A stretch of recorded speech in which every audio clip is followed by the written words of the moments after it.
Well, hello everybody.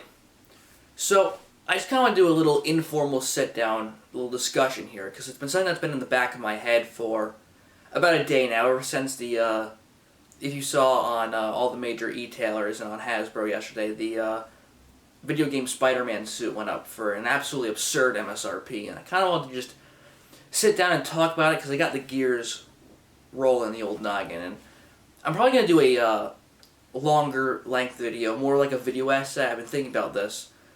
Just talking about the decline of Hasbro in general, because it's your own lying eyes tell the truth. You don't need any kind of graphs or figures to see it. Chris Cox has been absolutely kind of just running the company to the ground, but again, that's a discussion for another day. What I want to specifically talk about is the slow implosion of Marvel Legends we've been seeing. So this isn't a new thing. I feel like the Spider-Man really got the lit the fire in my butt about it, because it's just the issues Marvel Legends has been suffering for the last year, 2 years, just right in the forefront at its almost most exacerbated. I doubt it'll get any better. In fact, I only think it's going to get worse from here. But Marvel Legends has kind of had an issue probably ever the pandemic and the price inflation, the price raises due to inflation, really have exacerbated the issues with Marvel Legends. So, Marvel Legends in the collecting community has always had, obviously, a little bit of a joke around it about the body reuses. Everyone knows about Bucky Cap, the 12-year-old mold at this point that has something like 80 reuses, something like that.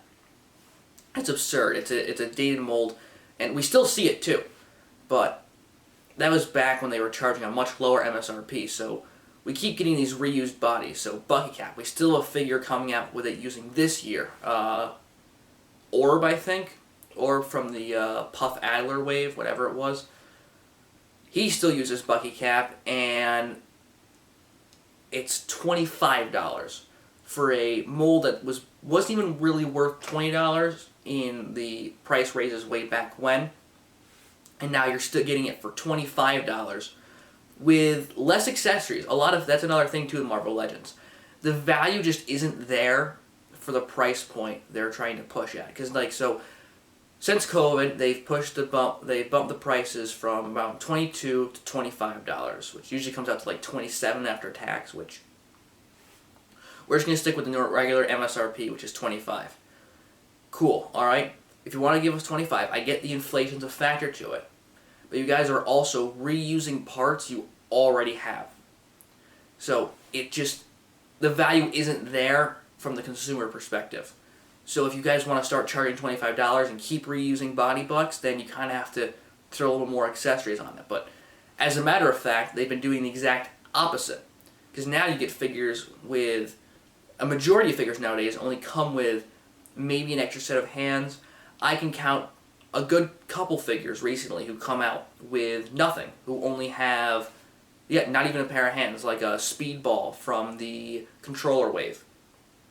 And then you get the absurd shit, like Howard the Duck and the Scott Lang from the What If wave, which is literally like 2 accessories they charged you $25 for. It's ridiculous stuff like that. And it burns the consumer a lot, because they're not getting the value for their money, and that's not even talking about the capsule collections, which have an even more inflated price. If you see the SpiderMan stuff recently, have a $30 for the Iron Spider, $27 for Future Foundation Spider-Man, which is an awful figure, which is not a fossilized mold that has some of the worst QC I've ever seen on a figure, and they're charging $27 for it.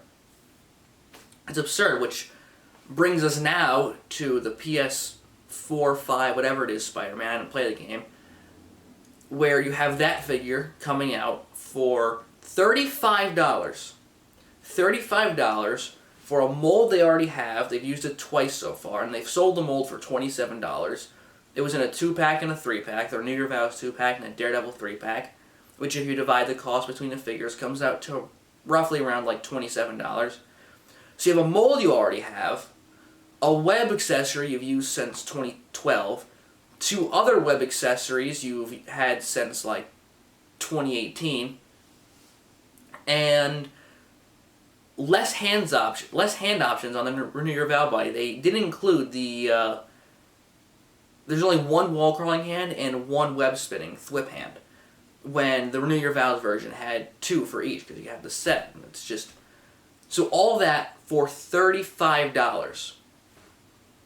It's just, there's no actual way to justify it outside of corporate greed. Or, what my theory has been, is that they're testing the fans. How much will the Marvel Legends consumer pay for a figure they want? Because they know people want this. Everybody loves Renew Your Vows Spider-Man because it added toe articulation back to Marvel Legends, and it was just critically acclaimed, despite its terrible neck design, as a great Spider-Man mold, so people want it. And since people want it, they see the opportunity to price gouge for it. It's simple as that. So this is kind of a shit test. They're saying, how much will you pay for this figure? How much will you pay for an Iron Spider? $30? You're going to pay $30 for it? And we've been seeing this. This is a new thing either, testing the fans on MSRPs, because this goes farther back than the Ghostfire HasLab, but I feel the Ghost Rider, HasLab, but I feel like that's also a good example of this situation, where you have both Galactus and the Sentinel, huge figures. I think they're MSRPs. I can't remember. All I can tell you, they were lower than the Engine of Vengeance. And then they come out with a $400 car with a figure that's mostly reuse of a long shot. So you get that, and they expect you to pay, I think it was $400 for it, which, outside of Hasbro's Pulse's absurd shipping and taxes, which that's another whole conversation on why Hasbro Pulse is a terrible website, but that's off topic. They were testing the fans to see if they would pay that much money for just a car and a figure they wanted. Luckily, the fans said no to that, and it was an opportunity for the fans to stick up for themselves, which I think this is an opportunity for the fans to stick up for themselves again, saying, hey, we're not going to pay this price, but unfortunately I doubt it. Despite a lot of the backlash I see them getting on like forums and stuff, I highly doubt that people won't go out and buy the Spider-Man, because it's Spider-Man. And this has been a trend in Marvel Legends I've been noticing. So, Marvel Legends, I'm trying to think back. I've been following it since probably the Shang-Chi wave is when I've been really plugged into following Marvel Legends. And I can tell you, by the way, Shang-Chi movie wave. So, I can tell you, every wave since then I've seen has hit clearance at retail. Obviously, everyone knows the story of Eternals. That shit went for $7 and Target still couldn't move it. I know Walmarts that still have the Eternals. They were eternally shelf-warming. But I've seen basically all the waves hit some form of clearance. I saw Controller most recently go down to $7. I saw the AOA Wave 2 go down to $7. Basically, every movie wave I see ends up getting clearance. Thor, Ragnarok, Spider-Man, Far From Homecoming wave. And just all the waves, I see them going now for clearance, which is just... That's not good for basically anyone involved, because the retailers lose out because they have to clearance old product, and sometimes they make their margins back, sometimes they don't, it all depends. I don't know the logistics too hard behind that, but it's still not a good look for Marvel Legends. The diehard supporters of Marvel Legends lose out because they are the ones who go and buy the figures first, and then they see the figures they bought 3 months ago now for $7, and I'm not making these prices up. I bought Blue Marvel for a buddy of mine for $7 the other week. And this is just, and also small e-tailers like Big Bad Toy Store, Nerdzoic, TCP, they end up losing out too, because then they can't compete with the clearance level that Target, Walmart, Amazon can, because they have much more important things to stock than toys. They can make up the margins somewhere else, so they can knock the Marvel Legends figure down to $7 to get it out of their stock, because that shelf space is more valuable to them than a $24 Marvel Legends figure. And so, to kind of bring this all back together, I'm concerned for Marvel Legends, I'm concerned for its future. I'm not going to lie, Hasbro, I'm loving it right now because I'm trying to get out of collecting, and with the price raises and the figures not living up to the value of their new prices, it has been making it a much easier decision just financially, and then I just don't want to support you guys because I think you're price gouging, and yeah, that's about it. So hopefully I'll be back soon with a longer form video, a more ran out and focused video, because I feel like this is a topic there's a lot to delve into. Like I listened to some of the behind the scenes stuff with Hasbro. They have some of their investor stuff recently, which there's just been a ton of stuff.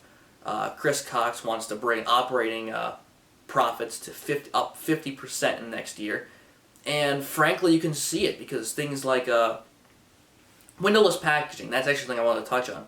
Windowless packaging reduces the cost of production of figures. So they cut the cost they cut the cost to make figures while raising the price they're selling you the figures for. There's nothing there that works out in favor of the consumer. That's all for Hasbro's profit margins and for their investors. But, so that's all I got. I'll be back soon. Xavier Dans, signing off.